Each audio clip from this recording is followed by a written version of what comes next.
আমরা আজ 2 নভেম্বর 2013-তে মিলিত হয়েছি শ্রদ্ধেয় বিমল বিশ্বাস মহাশয়ের বাড়িতে ওনার সাক্ষাৎকার নেওয়ার জন্য, ওনার জীবনের মহামূল্যবান অবদানের সাক্ষী রাখার জন্য। যিনি অদল বদল পত্রিকার সম্পাদক, তার কাছে আমরা যাচ্ছি তার সাক্ষাৎকারের জন্য। বিমলবাবু, আপনার এই যে অদল বদল পত্রিকা প্রকাশের যে ইচ্ছাটা, মানে সার্ভিস শেষ করার পরে তো লোকে এনজয় করে সাধারণত বলা যায়, কিন্তু আপনি এই গড়ে 27-28 বছর ধরে এটা এখনো চলে করছেন, এর অনুপ্রেরণা কিভাবে কি পেলেন? আমি কলেজে ফার্স্ট ইয়ারে পড়ার সময় আমি প্রথম বাবা সাহেব আম্বেদকরের নাম শুনি, এবং আমি যশোরে তখন স্বাধীন হয়নি, 1944-45-এ আমি আম্বেদকরের নামের সঙ্গে এবং তার কার্যাবলীর সঙ্গে আমি জানতে পারি। তারপর কলকাতা আসার পরে তখনকার দিনে যারা আমাদের ছাত্ররা ছিলেন, সন্তোষ কুল্লিক ইত্যাদি, তাদের সংস্কার শেষে আমি আম্বেদকর সম্বন্ধে অবহিত হই। তারপরে বিভিন্ন জায়গায় বদলি হই। বদলি হওয়ার পর লাস্টলি আমাকে বদলি করে দিল্লিতে। দিল্লিতে যখন আমি চাকরি করতাম তখন আমি থাকতাম প্রগতি বিহার হোস্টেলে। সেখানে বিভিন্ন জায়গা থেকে আমার সাথে দেখা করতে আসে। দিল্লির যে বাঙালি সমিতি আছে সেটা মরেছিল, আমি যে রিভাইভ করি এক্ষুনি ওই সন্তোষ বিশ্বাস বলে গেল, ওটাকে আবার জানাতে করি এবং তখন চলতে থাকে। তখন আমার মনে জাগে, আমি কিছু কিছু পত্র লিখতাম বিভিন্ন কাগজে, কিন্তু কেউ ছাপতো না। এবং আমার বন্ধু বান্ধবের মধ্যেও যারা দু একটা পত্র পাঠাতো বাংলা কাগজে, সেসব পত্রিকা ছাপতো না কারণ আমাদের লেখার মধ্যে একটা ক্রোধ কোনো না কোনো উপায়ে ঢুকেই যেত। ন্যাচারালি আমরা অত্যাচার থেকে ক্রোধের জন্ম, ক্ষোভের জন্ম, সেই কথা আমাদের সেগুলো ডাস্টবিনে ফেলে দিত। তখন আমি স্থির করলাম যে আমাদের একটা পত্রিকা থাকা দরকার। আমার পক্ষে তো দৈনিক পত্রিকা পাওয়া সম্ভবপর নয়, আমার পক্ষে সম্ভব একটা লিটল ম্যাগাজিন শুরু করা। দিল্লিতে থাকাকালীন আমার কাছে তখনকার যে ছিলেন,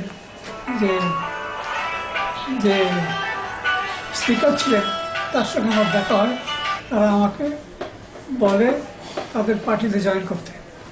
আমি তাদের পরিষ্কার বলে দিই যে আমি সব করবো না, আমি একটা পত্রিকা বের করবো। তখন আমি আবার বদলে হয়ে যখন কলকাতায় চলে আসি, তখন থেকে আমি পত্রিকা বের করার জন্য আমি চেষ্টা করতে থাকি। আলটিমেটলি আমি গভর্নমেন্ট অফ ইন্ডিয়ার রেজিস্ট্রেশন পাই, পোস্টাল ডিপার্টমেন্টের রেজিস্ট্রেশন পাই। আমার পত্রিকা government of India registered, postal ডিপার্টমেন্টের সাথে রেজিস্টার্ড, মানে আমার পত্রিকার নামের সঙ্গে সারা ভারতবর্ষ করেছে। এখন আমি শুরু করে দিই। তখন আমি চাকরিতে ছিলাম, গভর্নমেন্ট জব।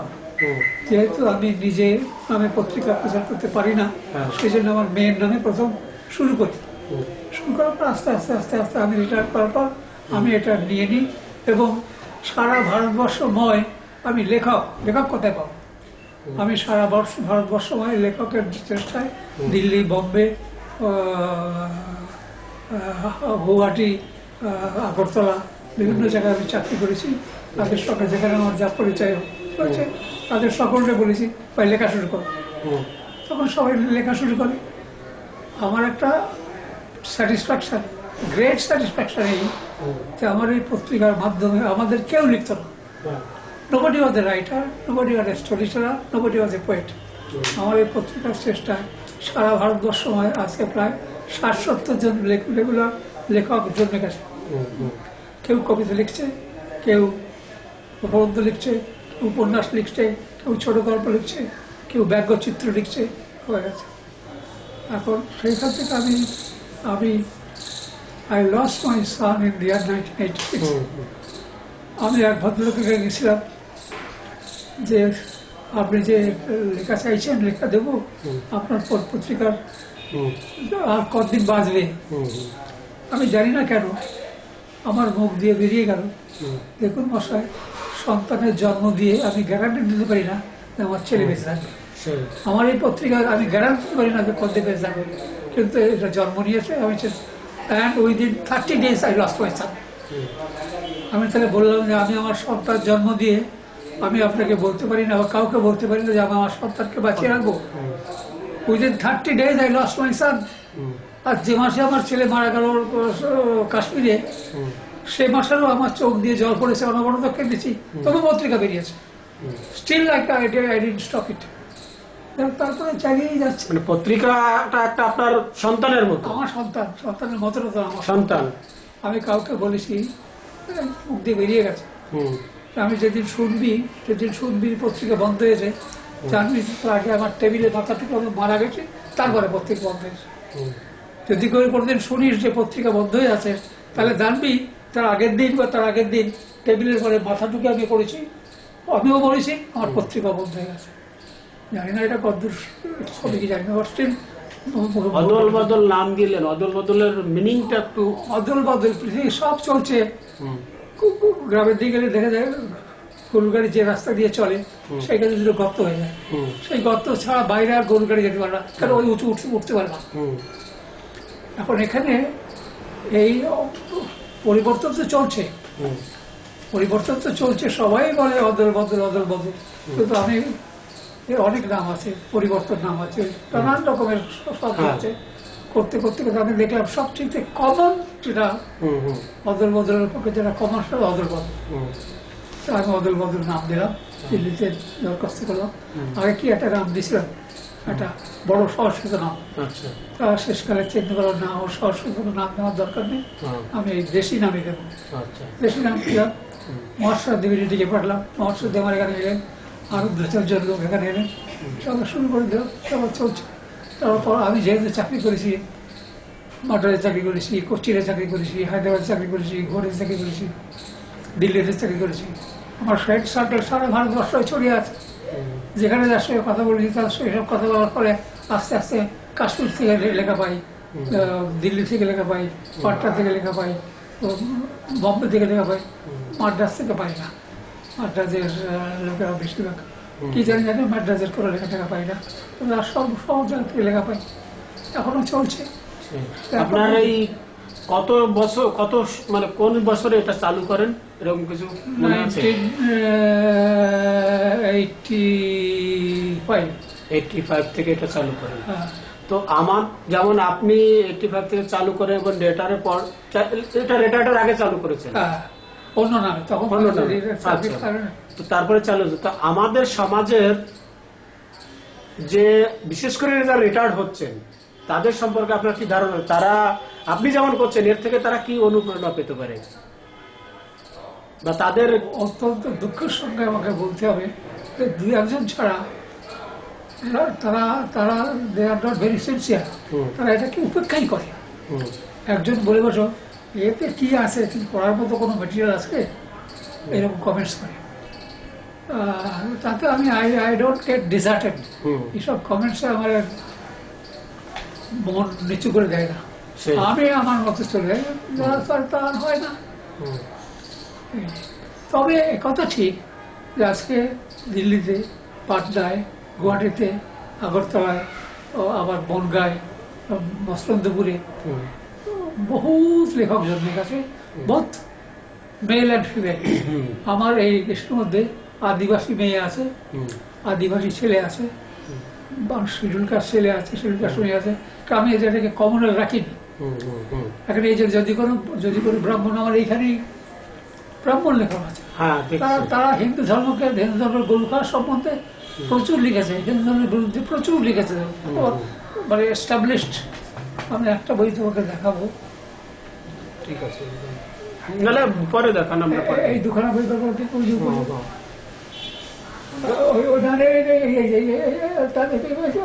ওইটা।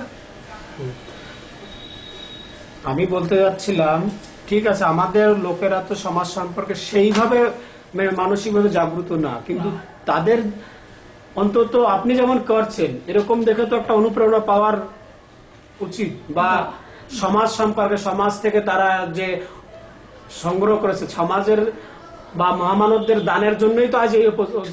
ঠিক। সেই রাস্তাটাকে আমাদের চালিয়ে যাওয়া সেই সম্পর্কে সেইটা আমরা চালিয়ে এই যে সন্তোষ বিশ্বাস বলে গেল যে এখন আর দিল্লি থেকে কি আছে এটা, এই অ্যাটিটিউডটা গ্রো করছে। কারণ আমার ছেলে তার প্রাইভেট তার পার্সোনাল ফ্রেন্ডস হচ্ছে চ্যাটার্জি, সেন, দাশগুপ্ত ইত্যাদি।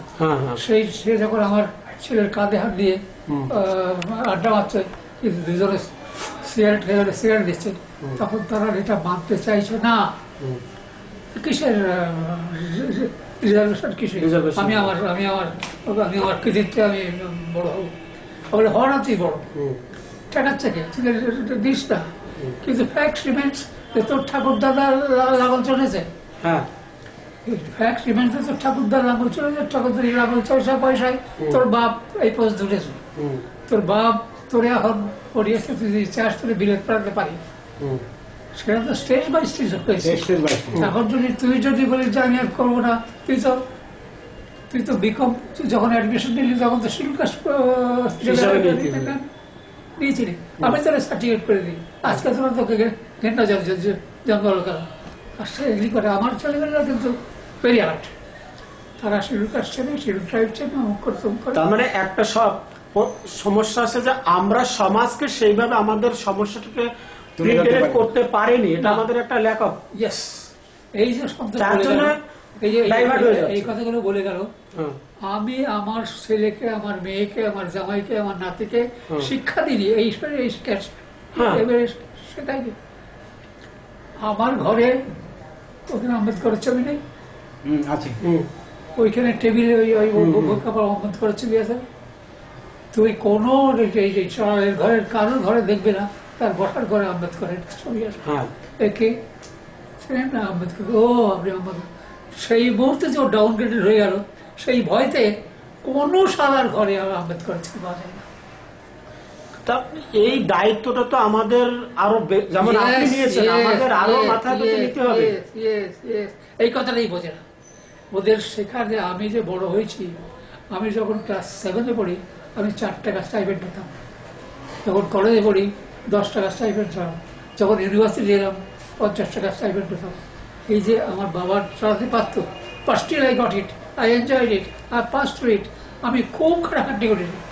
আমি প্রিভেন্টিভ অফিসার হিসেবে জয়েন করি, অ্যাসিস্ট্যান্ট কন্ট্রোল হিসেবে নতুন চাকরি পাই, কন্ট্রোল হিসেবে প্রমোশন পাই, ডেপুটি চিফ কন্ট্রোল হিসেবে প্রমোট হয়, জয়েন্ট চিফ কন্ট্রোল হিসেবে প্রমোট হয়। Joint chief controller is in charge of the whole of eastern India. Eastern India যত ব্যবসাদার আছে, ম্যানুফ্যাকচারার আছে, এক্সপোর্টার ইম্পোর্টার আছে, তার হেড অফ দি অফিস আমি। এইখানে আমি উঠেছি, প্রাইমারি কন্ডিশন ইজ বাবা সাহেব, এ কথা ডিনাই করার কোনো উপায় নেই। আমাকে কাজ ধরে উদ্বাস করতে বলে আমি উদ্বাস করেও বলবো আমার। আমি একটা জিনিস বুঝতে পারছি যে আমাদের সমাজের গাইডার বরাবর সেইভাবে তৈরি হয়নি। যেমন আমি গুরুচাঁদ চরিতে পড়েছি যে গুরুচাঁদ ঠাকুর শশীভূষণ ব্রহ্ম সমাজের দীক্ষা নিতে যাচ্ছেন, উনি বলছেন ব্রহ্ম মানেটা তো আগে জান, ব্রহ্ম কি। ওরা যে মানেটা বলছে সেটা তো উল্টো, ব্রহ্ম মানে তো চেতনা। সেখানে শশীভূষণকে কনভিক্স করলেন। তা আমার মনে হচ্ছে আমাদের সমাজের যারা গাইডার, সেই গাইডাররাই আগে মানে ডাইভার্ট হয়ে গেছে, আর যারা গাইড করছেন তাদের হাইলাইট হচ্ছে না। তো আপনি সেই গাইডার সম্পর্কে কিছু আরো মানে দেন। এটা একটা আমাদের একটা কথা কাকু, এর মধ্যে আপনি এটাও রাখবেন যে আপনার সামাজিক ভাবনা এবং আমাদের কি করণীয়, ইন্ডিভিজুয়াল নট হোল। আমাদের, আমি কয়েকদিন আগে একটা সংবাদে প্রবন্ধ লিখেছিলাম যে আমাদের সব আছে, আমাদের আঠা নাই। এগুলো তো আমার প্রাণের কথা, যে আঠা জিউলিয়াটা হবে না, এমন আঠা দরকার যে আঠা আমাদের শক্ত করে ধরে রাখে। ছোটবেলায় গল্প পড়েছি, কতগুলো এক বুড়ো বললো যে যা কতগুলো তোরা ভাইতে পেতে বানাবো, যা কতগুলো কঞ্চি নিয়ে আয়। কঞ্চিগুলো আলাদা আলাদা, ওই কঞ্চিগুলো যেন একসঙ্গে আঠি বেঁধে দিল, সেগুলো ভাঙা গেল না। অতএব আমাদের এখন একটা আঠা চাই, সেই আঠা ক্যান বি, ও জিউলেটা হবে না, প্যারালাইট চাই অথবা ফেভিকল চাই, এই ধরনের আছে যেটা আমাদের বেঁধে রাখে। এখন সে আঠার জন্য আমাদের একজন আইকন দরকার, একজন চরিত্রবান লোকের দরকার। বদমাইশ লুচ্চা দিয়ে সে কাজ হবে না। সে একমাত্র আমাদের, আমি হামেশাই বলি, ধ্রুবতারা একজন চাই, মানে যে হ্যাঁ যে ধ্রুবতারা তোমাকে মহাসাগরের মাঝে তোমাকে দিক ঠিক দিক দিক তোমাকে দিক নির্ণয় করার ক্ষমতা দেবে। হুম। এই কথা আমি তার মানে আঠা আমার মনে হয় বিচারধারা, আঠা আছে বিচারধারা, আইডিওলজি। আমার মনে হয় আইডিওলজিতে কোথাও কোনো আমাদের মধ্যে কমই নেই, কিন্তু সেই আইডিওলজিটাকে সমাজে পেনিট্রেট করার জন্য যে একজন মানে মেডিটেটর দরকার, সেটা আমরা কিছু কিছু দেখতে পাচ্ছি পরক্ষণে হারিয়ে যাচ্ছে, সেটা লাস্টিং করছে না। এরকম কাউকে চাইছে সে জীবন সমর্পিত করবে সমাজের জন্য যে কোনো পরিস্থিতিতে, এমন লোক আমার চোখে নেই। হ্যাঁ, উপেন বিশ্বাস যে এখন মন্ত্রী হয়েছে, প্রথম দিকেও আমার সঙ্গে দেখা করে, কম ছিল প্রধানমন্ত্রীর বডিগার্ড, আইপিএস অফিসার, ওর ছিল প্রধানমন্ত্রীর বডিগার্ড। আমার সঙ্গে আমার অফিসে সাথে দেখা করলো, এবার বেঙ্গল বলে এখনো ডাকে, আমাদের এই করতে হবে তাই করতে হবে।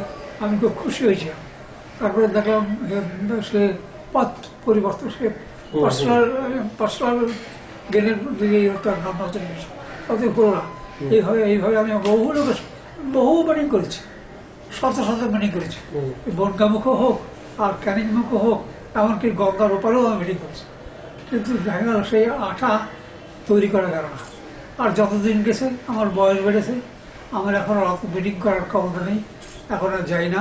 5-7 বছর আগেও আমি প্রচুর মিটিং করেছি, প্রচুর সময় বক্তব্য দিয়েছি, কিন্তু হলো না। তবুও সমাজের জন্য আপনি এই যে অবদানটা রেখেছেন, আপনি কতটা সাকসেস হয়েছেন, আপনার মেন্টাল স্যাটিসফ্যাকশন কতটা? বললাম যে আমার এই পত্রিকা ছিল বলে আজকে অন্ততপক্ষে 10 জন মহিলা লেখিকার জন্ম মানে হয়েছে। পুরুষ লেখক তো কয়েকশো পুরুষ লেখক জন্ম নিয়েছে, 5-7-10 জন মহিলা লেখকের জন্ম হয়েছে। তারা রেগুলার লিখছে এবং ভালো লিখছে, কবিতা লিখছে, প্রবন্ধ লিখছে, গল্প লিখছে, ব্যঙ্গচিত্র লিখছে, এগুলো হচ্ছে। এখন নিশ্চয়ই উন্নতি থাকবে, সারা ভারতবর্ষে পটনা থেকে লিখছে, গুয়াহাটি থেকে লিখছে, শিলং থেকে লিখছে, আবার এই বনগামুখ যত আছে সেখানকার মেয়েরা লিখছে, আদিবাসী মেয়েরা লিখছে, আদিবাসী বহু মেয়ে লেখা আমার প্রবন্ধ করে। এখন কথা হচ্ছে, একটা দোষ হচ্ছে এই নোমো উইল নট মিট এ পৌন্ড্র, এই যে এইটা ভেঙে দেওয়া দরকার। নোমো আর পৌন্ড্র এক বাপের 2 মায়ের পেটে 2 সন্তান, পিতায় এমত অবস্থায় তোমাদের মারামারি করা উচিত নয়। এমন কমপ্লেন আমি শুনেছি মিটিংয়ে, এই যে লোক, এই যে আমরা 200 লোক দেখছি সবাই, এর মধ্যে 199 জন নোমো, একজন পদ নেই, একজন জেলে নেই, একজন আদিবাসী নেই, এতে কি হয়? আমি বললাম তার সেই জন্য আমি নতুন করে এর ছবি, তার ছবি, পদের ছবি আরম্ভ করেছি। তাতে ওরা আমার কাছে এগিয়ে আসছে, দেখছি যে আমি নোংগুলোই হবো তা নয়, আমি অন্যান্য জাতের লোকেরা আমি ভালোবাসি এবং তারা আমি একই আসন দিতে চাই। তোমার মধ্যে যদি ক্যাপাসিটি থাকে তাহলে তুমি আমাদের নেতৃত্ব নাও। আমি এই কদিন আগেও লিখেছি যে এই যে ডক্টর নজরুল ইসলাম আর আমাদের ডক্টর সরকার, বিক্রম সরকার ডক্টরেট, নজরুল ইসলাম ডক্টরেট, ও পুলিশের টপ র্যাঙ্কে গেছিল, সিভিল অ্যাডমিনিস্ট্রেশনের টপ র্যাঙ্কে ছিল। আমি কমেন্টস করেছি, যদি নজরুল ইসলাম আর বিক্রম সরকার যদি একত্রিত একসঙ্গে মিট করতে রাজি হয়, আমি ভেবেছিলাম যে বিক্রম সরকার আর নজরুল ইসলামের ডেকে একজন আমার বাড়িতে নেমন্ত্রণ করে ব্রেকফাস্ট বা রাত্রির খাবার নেমন্ত্রণ করবো, ওর দুজনে মিট করিয়ে দেবে। মিট করিয়ে দিয়ে বলবো আপনার 2 জন টপ মোস্ট লোক এখন, উনিও ভাবছেন একটা রাজনৈতিক খুলবেন, তিনিও ভাবছেন একটা রাজনৈতিক দল খুলবেন। তিনি একটা রাজনৈতিক দল অলরেডি খুলে দিয়েছেন, বিক্রম সরকার নাম দিয়েছে।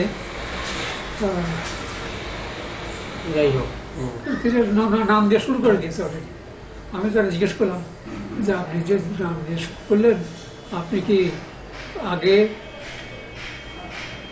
রেকর্ড করে সারা পশ্চিমবঙ্গ ঘুরুন।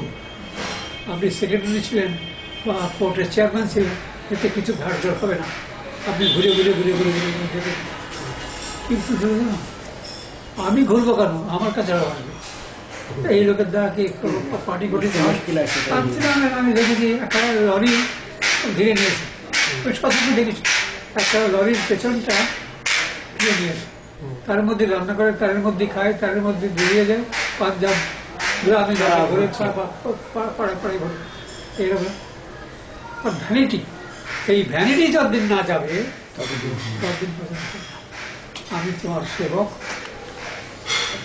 হরিচাঁদ গুরুচাঁদ ঠাকুর এবং মৈত্র ধর্ম, তার যে বিচারধারা, সেটা সম্পর্কে আপনার যা সমাজের কিভাবে মতরা সবচেয়ে গণ্ডগোল ঘটাচ্ছে, আম্বেদকর ইগনোর করতে চায়।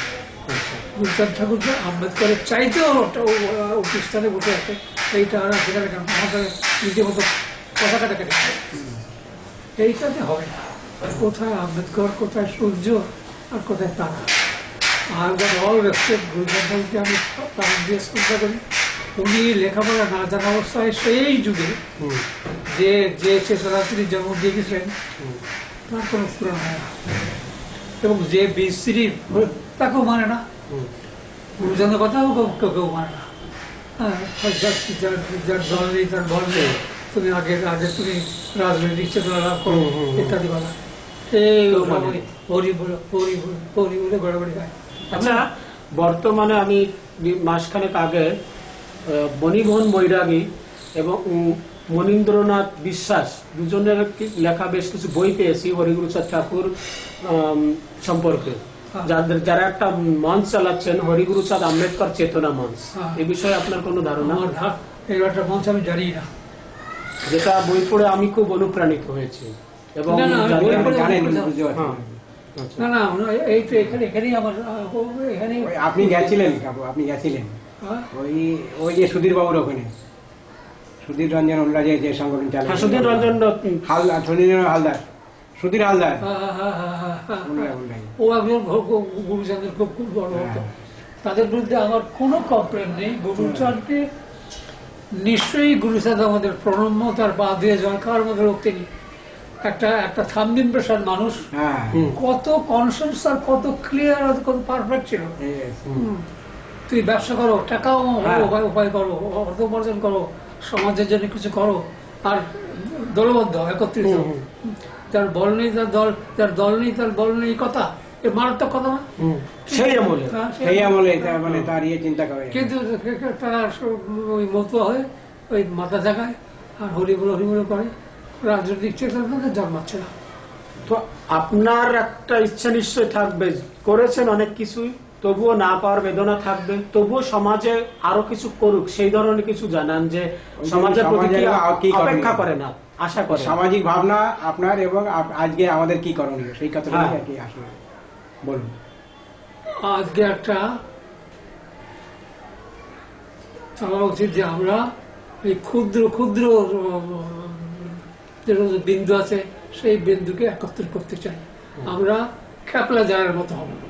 খ্যাপলা জাল জানো? এতখানি জড়িয়ে থাকে, কিন্তু ওই মাথায় একটা দলি যে জাল ফেলে তারা থাকে, ওই জাল টানে, ওই খ্যাপলার শেষের দিকে ওই লোহার গুটি গুটি থাকে, ওটা যে মাটিতে পড়ে, মাটিতে মাটি আঁকড়ে আস্তে আস্তে আস্তে আস্তে সব মাছের মধ্যে খ্যাপলা জালে দিলে মাছগুলো হয়। আমাদের অর্গানাইজেশনের স্ট্রাকচার হওয়া উচিত খ্যাপলা জালের মতো।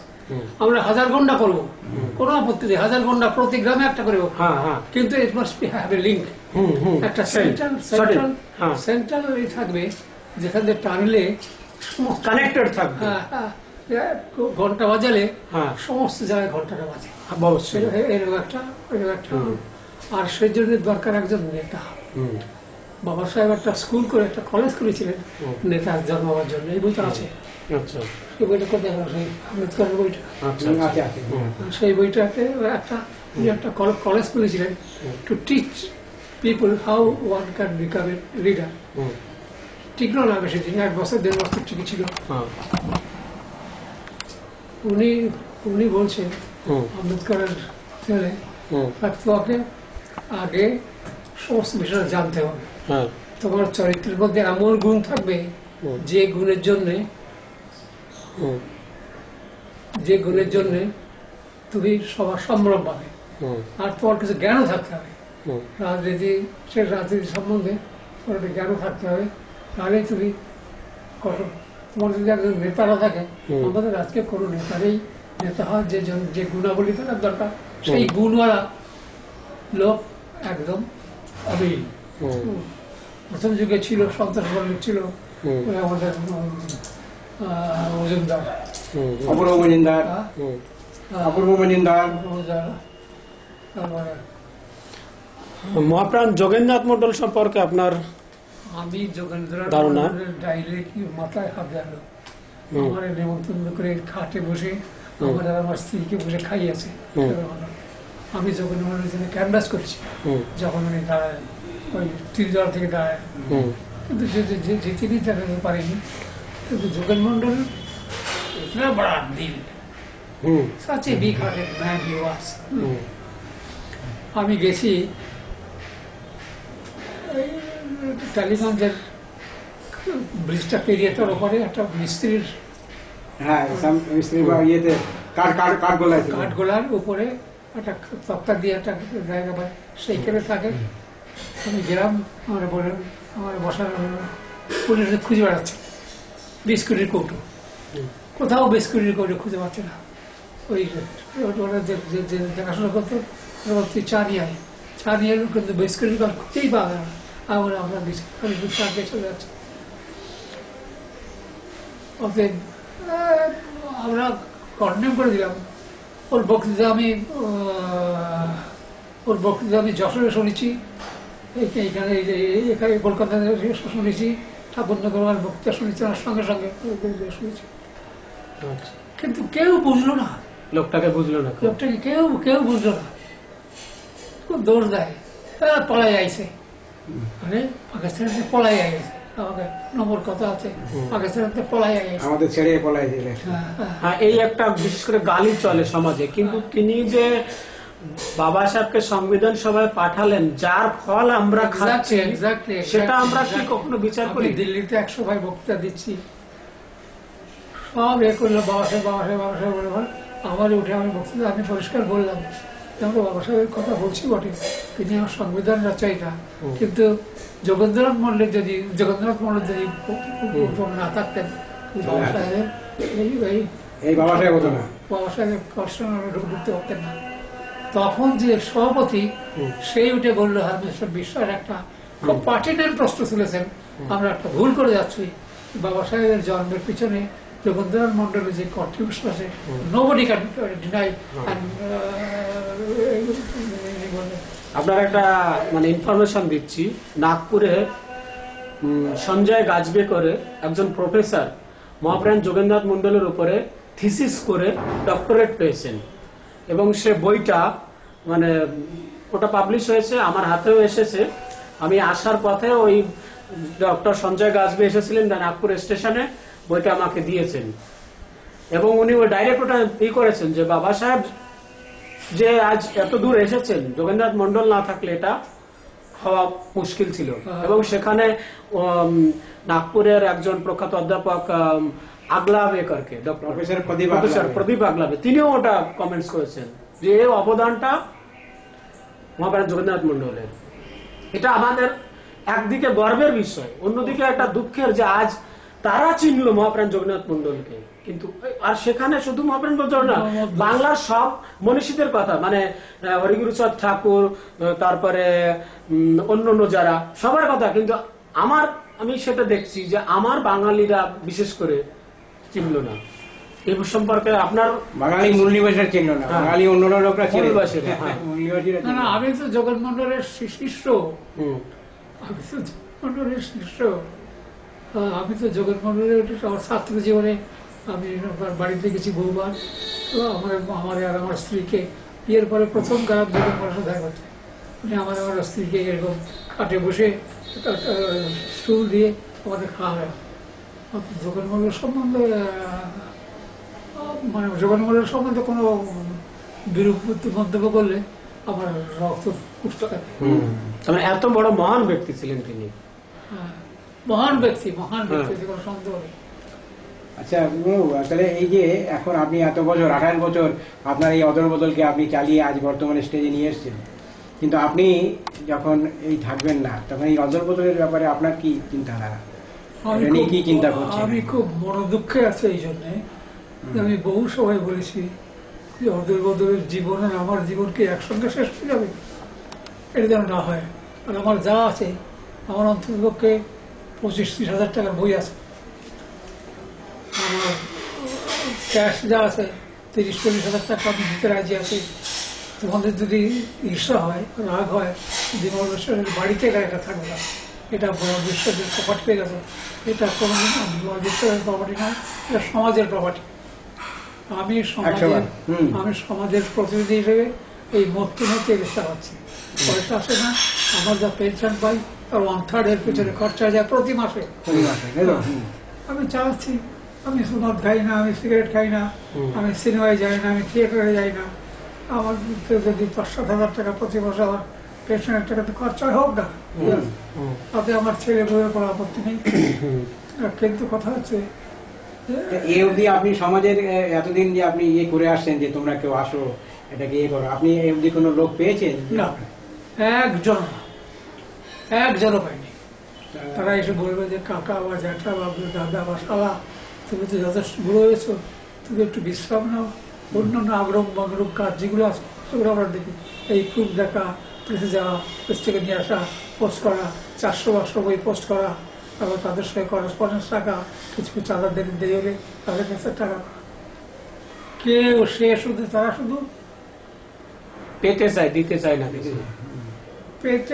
পেতে কিছু চায় না, না চাইলো পেতে যায় মানে তার লেখাটা ছাপা হোক, ওই তার মানে তাই না, নিজের নামটা পাঠিয়ে প্রথম মানে ছাপাটা, প্রথম মাঝে আমার ছাপা রেডি হয়ে গেছে, আর জায়গা নেই। আমারটা ছাপলেন না, এত সুন্দর লেখা দিলাম, যার লেখা তার কাছে মহা সুন্দর, এত সুন্দর লেখা দিলাম, এত কষ্ট ছাপলেন না। আরে ভাই, আমার তো 50 পাতা আমার ক্যাপাসিটি, তার উপরে 50 পাতা হয়ে লাগে, মানে ছাপা হয়েছে। আমি এবার আরেকটা করি, আমি আপনার এই পত্রিকা নিয়ে যেমন সারা ভারতবর্ষে আমি লোকের কাছে আলোচনা করি, এটাকে মেম্বার বানানোর চেষ্টা করেছি, আজকে ওটা নিয়ে চিন্তা করছি। এই চিন্তা করতে করতে গত 25-26 তারিখে আমি চাকদা পালপাড়াতে গেছিলাম। ওখানে যে আম্বেদকর মিশন আছে ওদের, হরি গুরুচাঁদ আম্বেদকর মিশন, তাতে মিস্টার সুধীর রঞ্জন হালদার বা মনীন্দ্রনাথ বিশ্বাস, হ্যাঁ, এনারা কি যখন কথা হলো, ওনার লেখা তো আপনি ছাপছেনই, উনি বললেন যে এরকম বিমলবাবু আমাকে খুব ইয়ে করেছেন যে পত্রিকাটা আপনি ইয়ে করুন আর কি। তা আমি ওনাকে বললাম, আমাকে বললেন যে আমারও তো ইয়ে হয়েছে, আমার নানান রকম অসুস্থ দুজনেই, তাহলে দেখলাম উনি কম্পিউটারের সমস্ত রকম কাজ করতে পারেন। আমি সেই জন্যই আমি খুব রিকোয়েস্ট করলাম যে দাদা, আপনার সঙ্গে আমার দীর্ঘদিনের পরিচয় এবং আপনি একজন সৎ নিষ্ঠাবান লোক, এবং আপনি সমাজকে যেভাবে আপনি তুলে ধরার চেষ্টা করছেন আপনার লেখনীর মাধ্যমে, আমি নিশ্চয়ই বিমলবাবুর সঙ্গে যাব, দেখা করব আপনারা। কারণ ওনাদের এই যে সংগঠন দেখলাম, হরি গুরুচাঁদ আম্বেদকর মিশন, এবং বিজ্ঞানসম্মতভাবে, মানে হরি গুরুচাঁদকে বিজ্ঞানসম্মতভাবে বুদ্ধের বিচারধারা ওনারা তুলে ধরার চেষ্টা করছে। ওনাদের হাতে যদি আমার মনে হয় এই পত্রিকাটা যায়, এবং এটা একটা বেশ সুন্দর একটা গ্রুপ ওনারা তৈরি করেছেন, আমার মনে হয় সেখানে আপনার এটাকে জীবন্ত রাখবে বলে আমার মনে হয়। যদি আপনি এবারে চিন্তা করেন এবং ওদের সঙ্গে এই কথা একটু এইভাবে আলোচনা করেন। আমি ভাই আজকে জগদীশ এসছে, জগদীশ ওখানে যাবে, আশা করি জগদীশ সেই ব্যাপারে আলোচনা ওনাদের বলবেন, আপনি এটা চিন্তা করুন। আমার এই সম্বন্ধে আমি গত 8-10 বছর চিন্তা করছি। ভালো কথা। অলরেডি বললাম যে যদি কেউ বলে আমার এখানে বই আছে, আবার নিচে যে আমার গ্যারেজ আছে, গ্যারেজে কালবাড়ি ভর্তি হই, আম্বেদকরের উপরে বিভিন্ন লোকের লেখা, সাহেবের লেখা, জার্মানের লেখা, মহারাষ্ট্রের লেখা, সব বই আছে। অতএব আমি আমার বইপত্র সহ আরো 20-25 হাজার টাকা দিতে রাজি আছি। এবং এই বাড়ি থেকে বেরোনো ভালো কথা নয়।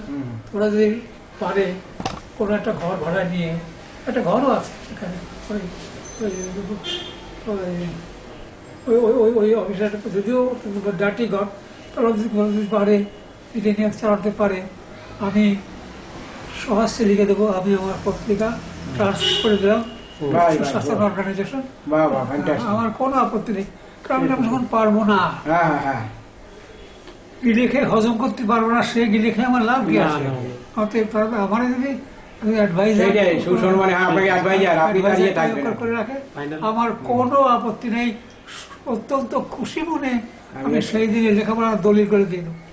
আপনার এখন আমি এই কথাটা বলতে চাইছি ভাই জগদীশ তোমাকে, তুমি যখন আম্বেদকর হরিগুরুচাঁদ মিশনে এখন যাবে, ওর সঙ্গে আলোচনা করে যাতে এটাকে একটা মানে ফলপ্রসূ করা যায়, এই ব্যাপারে তুমি একটু দায়িত্ব পালন করো। ঠিক আছে, আমি এটা একটু আলোচনা করবো, তারা কত দেখি কি বলে। কারণ আর আপনি এখন আপনার জীবনের লাস্ট মানে সমাজের প্রতি কি ইচ্ছা বা লাস্ট মেসেজটা দিয়ে যান? লাস্ট মেসেজ হচ্ছে আমাদের একত্রিত না হতে পারলে এবং লড়াই করতে করতে একটু রক্তপাত না হলে কিছু হয় না। হায়দ্রাবাদ যখন অন্ধ্রপ্রদেশ ডিভাইডেড হলো, লড়াই করতে করতে একজনের প্রাণ দিল, প্রাণ দেওয়ার পর ডিভাইড হলো। যেখানে এই ধরনের লড়াই হয়েছে শুধু ওই এমন লড়াই করতে হবে যে আমার আর দু একজন প্রাণ দিতে। নাগপুর থেকে আমার কাছে চিঠি এখন এখানে রয়েছে, আমাদের কাকাবাবুগুলো সন্ধান করে, নাম কি নাগপুরের নেতা সুবোধ বিশ্বাস, হ্যাঁ সুবোধ বিশ্বাস, ডাক্তার সুবোধ বিশ্বাস, তার চিঠি এখনো আমার এখানে আমার কাকাবাবুগুলো সম্বোধন করে, অত্যন্ত শ্রদ্ধার সঙ্গে কথাবার্তা বলে, সুন্দর, অতি ভালো লোক। কিন্তু কথা হচ্ছে ওই সুবোধ বিশ্বাসের মধ্যে আর এক সুবোধ বিশ্বাস কিন্তু পশ্চিমবঙ্গে নেই না, সেই সুবোধ বিশ্বাসের মতো লোক আজকে যদি পশ্চিমবঙ্গে আরেকজন থাকতো তাহলে। এখন কি করে একজন সুবোধ বিশ্বাস তৈরি করা যায়? আইএএস আইপিএস যারা বেরোচ্ছে অত্যন্ত স্বার্থপর, তারা গ্রাহক সাধারণ দিতে চায় না। তাদের বাড়ি গেলে 200 টাকা বার্ষিক গ্রাহক ছাড়া বাড়ি গেলে তার বোন ফেরত দিয়ে দেয়। আজকে তো সাহেব বাড়িতে নাই, আরে তুই রাস্তার থেকে কার্পেট কিনিস, রাস্তা থেকে 5,000-7,000 টাকা তুই কার্পেট কিনিস, আর তুই 200 টাকা সাহেব বাড়িতে নেই। এখন এই যদি সাধারণ লোকের অ্যাটিটিউড হয় তাহলে তো খুব দুঃখের কথা।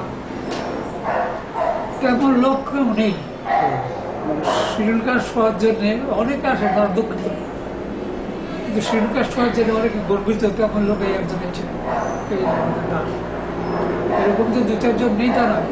এরকম যদি সারা ভারতবর্ষ যদি 10-20 একসাথে না থাকতো তাহলে অদল বদল কমই মরেছে, আসি কিছু লোক, কিন্তু তারা ইন্সপায়ার্ড হয়ে একবার করেঙ্গে মরেঙ্গে এই অ্যাটিটিউড নিয়ে কেউ আসতে সবাই আপনার একটা মানে নিজের চরকায় তেল দেওয়ার জন্য।